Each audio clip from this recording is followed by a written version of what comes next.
Hello everybody. तो last part में हम लोगों ने थोड़ा सा स्टार्ट करा था लॉरेंस ट्रांसफॉर्मेशन इक्वेशंस को, कि कुछ अजम्पशंस किए थे। उन अजम्पशंस को हम यूज़ करते हुए आगे की चीज़ों को इवैल्यूएट करेंगे, that is Lawrence transformation equations.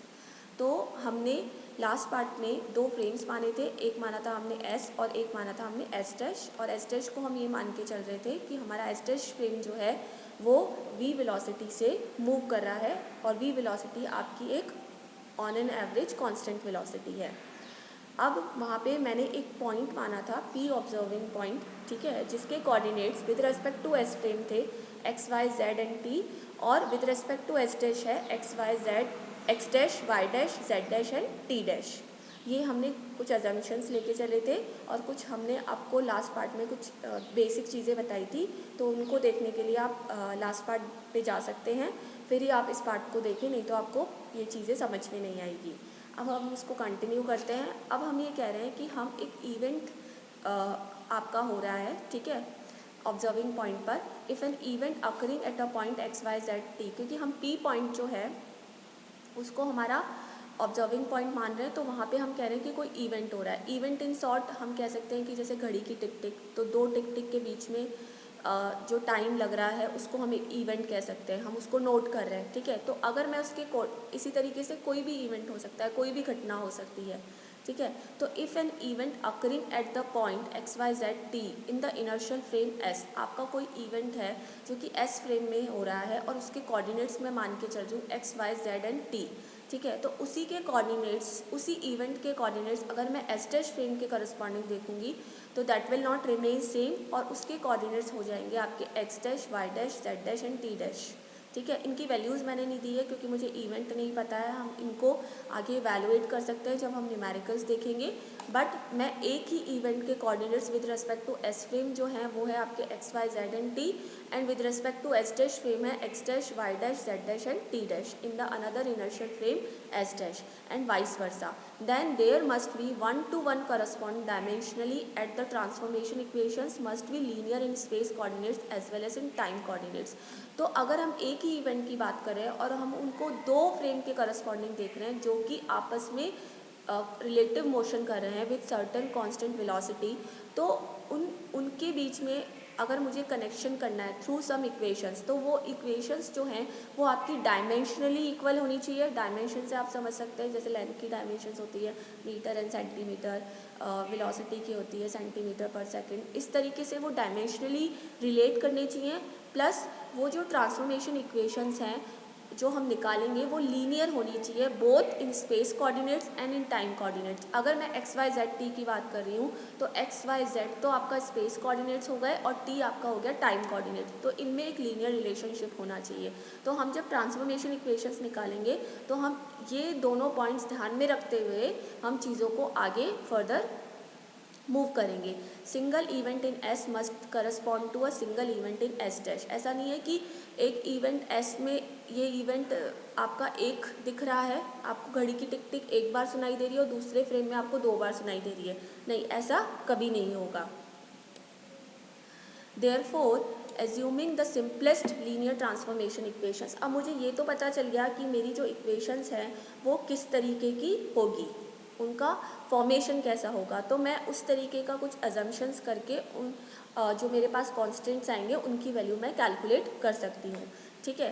तो assuming the simplest linear transformation equations as, मैंने अज्यूम करी x dash is equals to alpha x plus beta t, क्योंकि मेरे पास गैलीलियन का एक छोटा सा फॉर्मेशन तो था, तो मैं उसी में मुझे मॉडिफिकेशन करना है, और मुझे ये भी पता है कि इक्वेशंस किस तरीके की आएगी, तो इस तरीके के अजम्पशंस माने गए।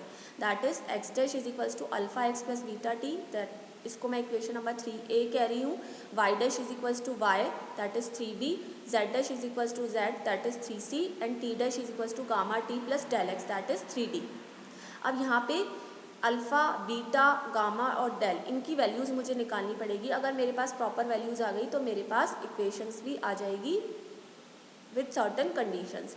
वाई डैश वाई के बराबर ही होगा और जेड डैश जेड के बराबर ही होगा। इसका रीज़न आपने गैलीलियन में भी पढ़ा होगा, गैलीलियन इक्वेशंस में भी, और यहाँ पे भी मैं आपको एक बार बता देती हूँ। देखिए यहाँ पे आपका जो एस डैश फ्रेम है वो एक्स डायरेक्शन में मूव कर रहा है, वाई और जेड डायरेक्शन में उसके कोई चेंज नहीं हो रहा है, और एस और एस डैश फ्रेम्स आपस में एक दूसरे के पैरेलल मूव कर रहे हैं, ठीक है। रिलेटिव मोशन जो हो रहा है वो पैरेलल हो रहा है। S dash frame X direction में corresponding to S frame we velocity से मूव कर रहा है। तो जो भी चेंज हो रहा है वो आपका किस में हो रहा है, एक तो टाइम कोऑर्डिनेट में हो रहा है, एक आपका एक्स डायरेक्शन में हो रहा है। वाई और जेड आपके सेम रहेंगे, वो आपको डायग्राम से भी यहाँ दिख रहा होगा, ठीक है। तो y dash is equals to y हो जाएगा, वाई कोऑर्डिनेट में कोई चेंज नहीं आएगा, और z dash is equals to z. तो ज़रूर ट्रांसफॉर्मेशन इक्वेशन जब भी आप निकालें तो आप ये ज़रूर देखें कि आपका जो मोशन हो रहा है वो किस डायरेक्शन में हो रहा है। यही चीज़ अगर मैं वाई डायरेक्शन में पढ़ती तो ये जो चेंज आ रहा है वो वाई में आता, एक्स डैश और जेड डैश आपका सेम रहता और टी डैश में आता, ठीक है। तो आपको ये देखना पड़ेगा कि आपका इक्वेशन आपका मोशन किस डायरेक्शन में हो रहा है। Since the motion of the frame S dash is along x direction with respect to frame S, so y and z coordinates in the two frames will be same. यही चीज़ बोल रहे हैं यहाँ पर, क्योंकि मोशन आपका एस डैश फ्रेम का हो रहा है इन एक्स डायरेक्शन, तो जो चेंज होगा वो भी एक्स डायरेक्शन में होगा। आपका वाई और जेड आपके क्या रहेंगे, अनचेंज्ड रहेंगे। The value of the coefficients alpha beta gamma and del are to be determined using postulates of STR. जो मैंने आपको दो बेसिक पोस्टुलेट्स बताए थे उनको लेते हुए हमें अल्फा बीटा गामा और डेल्टा की यहाँ पे वैल्यू कैलकुलेट करनी पड़ेगी। तो हम स्टार्ट करते हैं वैल्यू कैलकुलेट करना। The observer O dash whose x coordinate in frame S dash is x dash is equals to zero. मैं हमारा जो ऑब्जर्वर है वो ओ डैश लेके चल रही हूँ, ठीक है। अगर मैं उसका एक्स कोऑर्डिनेट देखती हूँ किस फ्रेम में, एस डैश फ्रेम में, तो इनिशियली वो क्या है, x dash is equals to zero है, ठीक है। Is moving along x direction of frame S with a velocity v, ठीक है। ये इनिशियली इसका जो कोऑर्डिनेट है वो ये है, ठीक है, और ये आपका मूव करना शुरू करता है एक्स डायरेक्शन में with velocity v. Hence the velocity of O dash at x dash is equals to zero with respect to the frame S. अगर मैं वेलोसिटी निकालना चाहूँ ओ डैश पर जहाँ पे एक्स डैश जीरो है, ठीक है, करस्पॉन्डिंग टू एस फ्रेम, ठीक है, तो वो कैसे दी जाएगी, d x by d t is equals to v, ठीक है, at x dash is equals to zero. Now from equation 3a, अब मेरे पास ये इक्वेशन जो थी वो ये थी कि x dash is equals to alpha x plus beta d, ये मेरे को इनिशियल कंडीशन मिल गई, ठीक है। अब मेरे पास जो मैंने जो इक्वेशन अज्यूम करी थी वो थी आपकी x dash is equals to alpha x plus beta t. यहाँ पे मुझे पता है कि x dash is equals to zero पे ये इक्वेशन इस तरीके से फॉर्म हो जाएगी। मैंने एक्स डैश की वैल्यू सिंपली यहाँ पे जीरो रखी है, और जो आपकी लेफ्ट हैंड साइड में अल्फा एक्स टर्म थी उसको, राइट हैंड साइड में जो मेरी टर्म थी अल्फा एक्स, उसको मैं लेफ्ट हैंड साइड में लेकर आ गई। तो ये टर्म आपकी चेंज होकर इक्वेशन हो जाएगी alpha x is equals to minus t beta t. अब मैं इसका अगर पार्शियल डिफ्रेंसिएशन करती हूँ तो ये हो जाएगा आपका alpha d x is equals to minus beta d t. तो यहाँ से d x by d t की वैल्यू आ जाएगी माइनस बीटा बाय अल्फा, और पहले इनिशियल कंडीशन से भी मुझे पता है कि D x by d T किसके बराबर है, वी, क्योंकि मैंने बोला है कि जो आपका एस डैश फ्रेम है वो कांस्टेंट वी वेलोसिटी से एक्स डायरेक्शन में मूव कर रहा है। तो यहाँ से जो बीटा की वैल्यू आएगी वो आ जाएगी minus alpha phi, and this equation is named as equation number 4।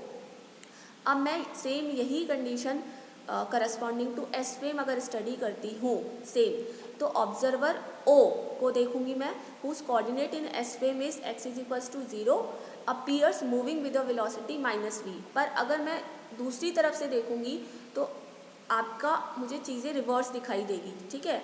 तो मेरे को पहले S dash frame we velocity से मूव करता हुआ दिखाई दे रहा था जब मैं एस फ्रेम के रेस्पेक्ट में देख रही थी। अगर मैं यही चीज़ एस डैश फ्रेम के रेस्पेक्ट में देखूंगी तो मुझे एस फ्रेम सिमिलर वेलोसिटी से मूव करता दिखाई देगा, पर एक्स डायरेक्शन में नहीं, माइनस एक्स डायरेक्शन में। तो हम कह सकते हैं कि माइनस वी वेलोसिटी हो गई उसकी, moving with a velocity minus v along x dash direction, ठीक है, of frame S dash. Thus the velocity of observer O with respect to the frame S dash is given by, क्या हो जाएगा, dx dash by dt dash minus v बराबर हो जाएगा, जैसे मैंने dx by dt is equals to v लिया था जब x की वैल्यू क्या है आपकी जीरो है। तो सेम चीज़ मैं करती हूँ, मैंने वही इक्वेशन ली, 3a ली और 3d ली, ठीक है। तो यहाँ पे 3a इक्वेशन क्या थी, x dash is equals to था alpha x plus beta D. मेरा x जीरो है तो आपका अल्फा एक्स टर्म तो ख़त्म हो गई, तो X dash is equals to आ गया बीटा टी। और मेरी जो फोर्थ इक्वेशन थी वो जो मैंने एज्यूम करी थी वो थी t dash is equals to gamma T plus delta x. तो यहाँ पे मैं एक्स 0 रखूँगी तो ये किसके बराबर आ जाएगा, गामा टी के बराबर आ जाएगा। तो टी डैश की वैल्यू क्या हो जाएगी आपकी, गामा टी के बराबर। ठीक है, फिर मैं इनका अगर पार्शियल डिफ्रेंसिएशन करती हूँ, ठीक है, तो ये आपका क्या हो जाएगा, D x dash by d T dash किसके बराबर आ जाएगा, बीटा बाय गामा के, जो कि किसके बराबर है, माइनस वी के बराबर। ये सिंपल सी कैलकुलेशन से आप कर सकते हैं। तो बीटा की वैल्यू क्या हो जाएगी, minus gamma b. This is your equation number 5, this will be your equation number 5। तो मेरे पास बीटा की वैल्यू आ गई है और मेरे पास I think first equation, first assumption से मेरे पास बी बीटा की वैल्यू आई है। तो दोनों आपके पास डिफरेंट वैल्यूज आ गई, minus alpha V and minus gamma V, which is your equation number 4 and 5। तो अगर मैं इक्वेशन 4 एंड 5 को कंपेयर करती हूँ तो दोनों आपकी बीटा के लिए ही वैल्यू है, तो दोनों को इक्वेट कर सकती हूँ। तो जब मैं इक्वेट करूँगी तो अल्फा किसके बराबर आ जाएगा, गामा के बराबर आ जाएगा।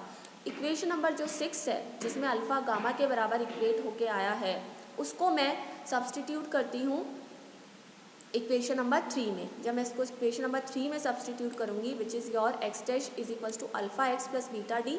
ठीक है, तो यहाँ पे एक्स डैश की वैल्यू जो आएगी चेंज होकर, वो आपकी आ जाएगी gamma x minus we T. क्यों, क्योंकि गामा के बराबर है अल्फ़ा, तो दोनों जगह गामा आ जाएगा, तो गामा आपका कॉमन आ जाएगा। गामा कॉमन आया, माइनस वी आपकी वैल्यू आ रही है। ठीक है, तो बीटा की वैल्यू माइनस गामा वी आ रही है, तो उससे एक्स माइनस वी टी हो गया। वाई डैश वाई के बराबर आ और टी डैश आपका जेड के बराबर आ, और टी जेड डैश आपका जेड के बराबर आ, और टी डैश की वैल्यू आपकी हो जाएगी gamma T plus del x. यहाँ पे मैंने वैल्यूज़ कैलकुलेट नहीं है, तो मैं इसको एज इट इज़ अभी रखती हूँ। अभी मुझे और वैल्यूज़ निकालना बाकी है, and these will be equation number 7A, 7B, 7C and 7D। ठीक है, अब ये जो मेरी इक्वेशन नंबर 7 आई है, जिसके 4 पार्ट्स हैं A, B, C and D, इसको मैं इक्वेशन नंबर 2 में यूज़ करूँगी, जो कि आपकी क्या थी, वो मैंने दोबारा लिख दी है, x dash square plus Y dash square plus z dash square minus C square T dash square is equals to 0।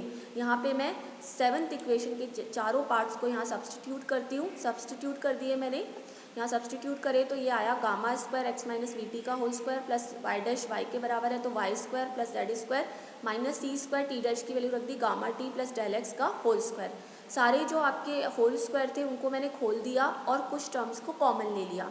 जब मैं कॉमन लूँगी तो सबसे पहले मैं जो टर्म कॉमन लेती हूँ वो लेती हूँ मैं एक्स स्क्वायर। जब मैं एक्स स्क्वायर कॉमन लूँगी, यहाँ पे एक्स स्क्वायर आप देखो, यहाँ एक्स स्क्वायर आएगा क्योंकि ए माइनस बी का होल स्क्वायर से खुलेगा, तो यहाँ पे टर्म कॉमन आ जाएगी गामा स्क्वायर माइनस सी स्क्वायर डेल स्क्वायर, एक एक्स स्क्वायर आपका यहाँ से भी आएगा। ठीक है, तो ये हो जाएगा माइनस सी square del square, Y square plus Z square. Next term मैंने कॉमन ली माइनस टी स्क्वायर, तो माइनस टी स्क्वायर यहाँ से आएगा, तो ये आएगा minus gamma square we square, और एक टी स्क्वायर आपका यहाँ से आएगा, वो पॉजिटिव आएगा, plus gamma square c square, क्योंकि मैंने माइनस साइन बाहर लिया है। ठीक है, और एक्स टी की एक टर्म मैंने कॉमन ली, तो that is minus 2 gamma square we minus 2 C square gamma del is equals to 0। तो मेरे पास all over X square Y square Z square minus T square और माइनस एक्स टी जब मैंने कॉमन लिया तो मेरे पास इस तरीके से आपकी इक्वेशंस आ गई। अब मैं क्या कर रही हूँ, सारे कोफिशिएंट्स को अगर मैं कंपेयर करती हूँ, ठीक है, तो कंपेयर करने पर सबसे पहले मैंने कंपेयर करा टी स्क्वायर के कोफिशिएंट को। तो अगर मैं टी स्क्वायर के कोफिशिएंट को कंपेयर करती हूँ तो मेरे पास क्या आएगा, माइनस, देखो टी स्क्वायर के साथ वैल्यू क्या आ रही है, ये आ रही है। ठीक है, तो ये आपका आया minus gamma square we square plus gamma square c square. ठीक है, इक्वेशन नंबर 1 में ये देखिए, इक्वेशन नंबर 1 की मेरे पास थी ये।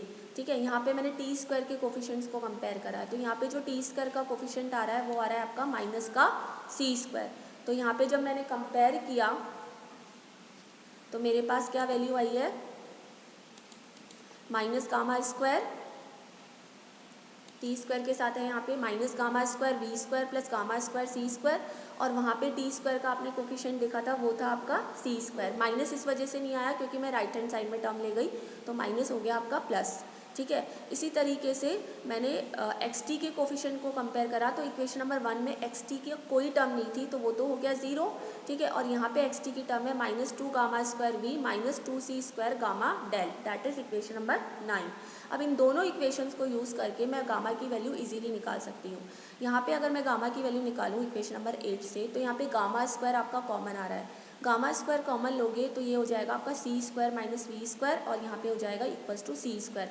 तो गामा की वैल्यू आपकी क्या आ जाएगी 1/√1 minus we square by C square. तो मेरे पास गामा की भी वैल्यू आ गई। और दूसरी चीज़ मैं यहाँ पे डेल की वैल्यू कैसे निकाल सकती हूँ, इक्वेशन नंबर 9 से निकाल सकती हूँ। ठीक है, डेल की वैल्यू निकाल लूँ तो मैं यहाँ पे कॉमन ले सकती हूँ 2 और गामा कॉमन लेके राइट हैंड साइड में लेके जाऊँगी तो वो टर्म 0 हो जाएगी। बचेगा क्या, एक तो बचे और माइनस साइन कॉमन ले लिया तो ये बचेगा आपका गामा वी और यहाँ पे बचेगा प्लस सी स्क्वायर डेल। ठीक है, तो यहाँ से आपकी डेल की वैल्यू जो आएगी वो आएगी आपकी minus gamma v by C square. This will be our equation number 1। तो ये जो दोनों इक्वेशन से मेरे पास डेल की और गामा की वैल्यू आई है वो मैं जो मेरा लास्ट कोऑर्डिनेट था टी डैश उसमें रख दूँ तो मेरे पास टी डैश की वैल्यू भी क्या आ जाएगी gamma t minus v x upon c square. तो गामा यहाँ पे कितना है 1/√1 minus we square by C square. तो जो आपकी 4 इक्वेशंस आई है यहाँ पे that is x dash is equals to gamma x minus we t, y dash is equals to Y, z dash is equals to z, t dash is equals to gamma t minus v x by C square, जहाँ पे gamma की value है 1/√1 minus we square by C square. ये चारों equations आपकी कहलाती हैं Lorentz transformation equations. I think आपको चीज़ें बहुत अच्छे से समझ में आ गई होंगी। अगर आपको बीच में कोई चीज़ आपकी स्किप हो गई हो तो आप इस वीडियो को दोबारा देख सकते हैं और चीज़ों को प्रॉपर्ली इवैल्यूएट कर सकते हैं। तो that's all for this video. आगे हम इसके काफ़ी सारे केसेस स्टडी करेंगे, ठीक है, नेक्स्ट वीडियो में। So thank you and I am ending the video here only.